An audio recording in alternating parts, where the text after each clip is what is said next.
लोमड़ी और कौवा की कहानी। बहुत समय पहले की बात है। एक घने और हरे भरे जंगल में कई तरह के जीव जंतु रहते थे। हिरन, खरगोश, हाथी, बंदर, तोता और सबसे चालाक जानवर लोमड़ी। उसी जंगल में एक कौवा भी रहता था। वह बहुत मेहनती और ईमानदार था, परंतु लोमड़ी अपनी चालाकी और धूर्तता के लिए पूरे जंगल में प्रसिद्ध थी। उसे दूसरों से अपना काम निकलवाना बहुत अच्छे से आता था। एक दिन की बात है, सुबह का समय था। सूरज अभी अभी पेड़ों के पीछे से झांक रहा था। हल्की ठंडी हवा चल रही थी और पक्षी अपने अपने घोंसलों से निकलकर चहचहा रहे थे। कौवा भी अपने घोंसले से उड़कर खाने की तलाश में निकला। बहुत देर तक उड़ने के बाद उसने एक गांव के पास एक घर की छत पर एक टुकड़ा रोटी देखा। वह झट से नीचे आया और अपनी तेज चोंच से रोटी का टुकड़ा उठा लिया। कौवा बहुत खुश हुआ। वाह, आज तो मुझे बढ़िया नाश्ता मिल गया, वह मन ही मन बोला।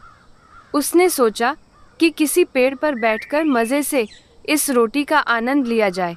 वह उड़कर पास के एक बड़े बरगद के पेड़ पर जा बैठा। उसी पेड़ के नीचे एक लोमड़ी भी रहती थी।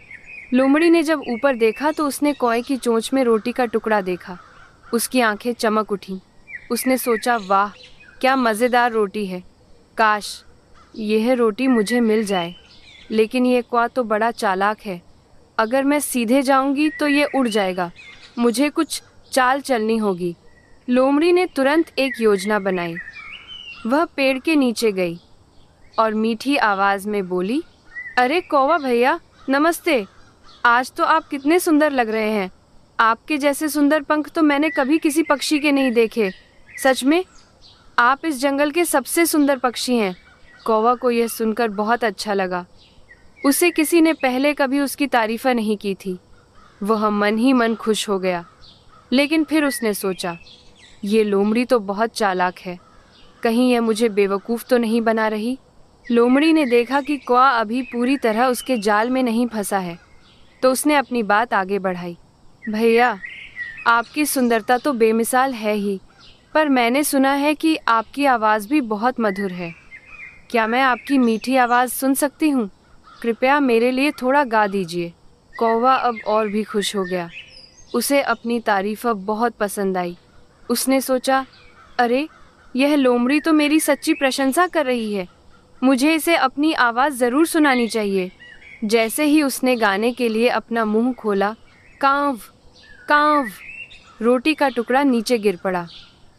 लोमड़ी ने बिजली की तरह छलांग लगाई और रोटी अपने मुंह में दबाकर हंसते हुए बोली, धन्यवाद कौवा भैया, तुम्हारा गीत बहुत अच्छा था, पर उससे भी अच्छी थी तुम्हारी रोटी। कौवा यह सब देखकर बहुत शर्मिंदा हुआ। वह समझ गया कि लोमड़ी ने उसकी चापलूसी करके उसे बेवकूफ़ बनाया है। उसे अपनी गलती का एहसास हुआ कि दूसरों की मीठी बातों में नहीं आना चाहिए। लोमड़ी खुशी खुशी रोटी लेकर वहाँ से चली गई और कौवा खाली चोंच लिए पेड़ पर बैठा पछताने लगा। कहानी का विस्तार। कौवे ने उस दिन एक बहुत बड़ा सबक सीखा। उसने सोचा, आज से मैं किसी की मीठी बातों में नहीं आऊँगा। मुझे अपनी समझ का उपयोग करना चाहिए। उसने ठान लिया कि अब वह किसी चालाक जीव के झांसे में नहीं आएगा। लोमड़ी अपनी चालाकी पर बहुत खुश थी। लेकिन कुछ दिनों बाद वही लोमड़ी फिर उसी पेड़ के नीचे आई। इस बार उसके पास खाने को कुछ नहीं था और वह फिर भूखी थी।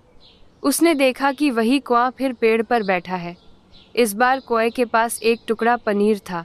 लोमड़ी ने सोचा, अरे, फिर से मौका मिल गया। चलो वही तरीका अपनाते हैं। वह मुस्कुराते हुए बोली, अरे वाह कौवा भैया, आज तो आप पहले से भी ज़्यादा सुंदर लग रहे हैं। लगता है आपने कोई ख़ास चीज़ खाई है।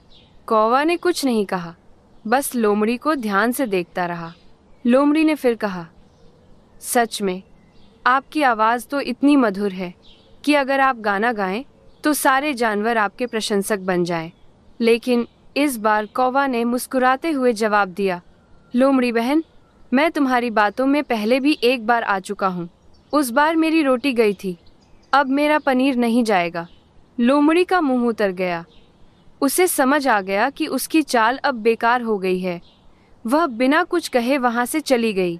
कौवा बहुत खुश हुआ कि उसने अपनी गलती से सीख ली और इस बार खुद को धोखे से बचा लिया।